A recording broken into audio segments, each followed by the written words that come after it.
सारा तमाम सबूत इकट्ठे करके जो भी कुछ था उसके पास या जो भी नेट से था, उसने जो भी साइम ने कहा था उसकी बेगुनाही के सबूत सब इकट्ठे करके एक रिकॉर्डर में जमा करती है और अपनी फुप्पो के पास पहुंच जाती है। सुबह ही सुबह जब फुप्पो के पास पहुंचती है सलाम तो कहती है, लेकिन फुप्पो कोई जवाब नहीं देती और कहती है कि मुझे यकीन था फुप्पो कि आपने नहीं ये अहमद के पास पहुँचने देना, लेकिन मैं फिर भी आपके पास लेके आई हूँ क्योंकि मैं जिन दो लोगों से बेहद ज़िंदगी में शदीद मोहब्बत करती हूँ, आप उन दोनों का रिश्ता आपसे है। एक तो मेरे वालिद साहब, आप उनकी बहन है, एक अहमद जो कि मेरा शौहर है और उसकी माँ है।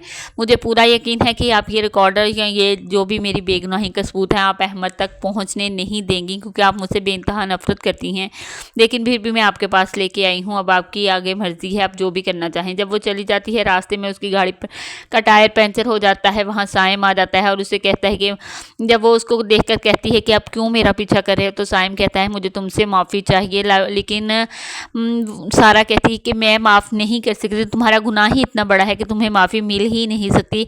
तब वो कहता है कि अगर मैं अहमद को वापस ले आऊँ तो क्या तुम मुझे माफ़ करोगी। सारा उसको कहती हुई चली जाती है, बल्कि खुद ही उकता जाती है और वहाँ से चली जाती है। साइम वहाँ बैठा रहता है और सोचता है बहुत देर तक। जब घर जाती है तब उसके मम्मा पापा भी उसको देखकर डिप्रेस्ड ही हो जाते हैं। उधर उसकी बहन भी खुश होती है कि उसकी बहन ज़िंदगी की तरफ वापस आ रही है, लेकिन ऐसा कुछ नहीं है। टाइम जब घर जाता है तब वहाँ सामने आई होती है, तब उसको कहता है कि तुम खाना खा कर जाना। वो उसको बताता है कि वो सारा जो कि बेगुनाह थी उसकी ज़िंदगी बर्बाद कर दी है।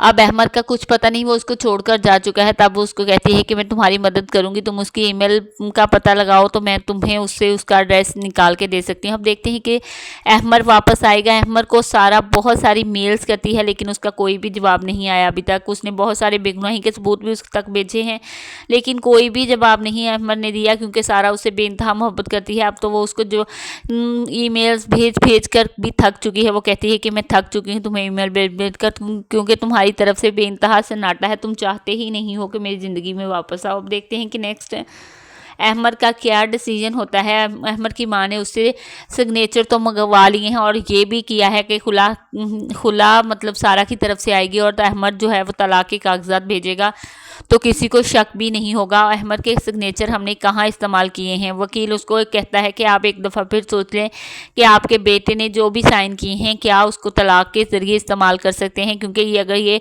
बात साबित होगी तो बहुत बड़ा मसला होगा। लेकिन उसकी माँ नहीं कहती, वो चाहती है सारा को तलाक दे दे।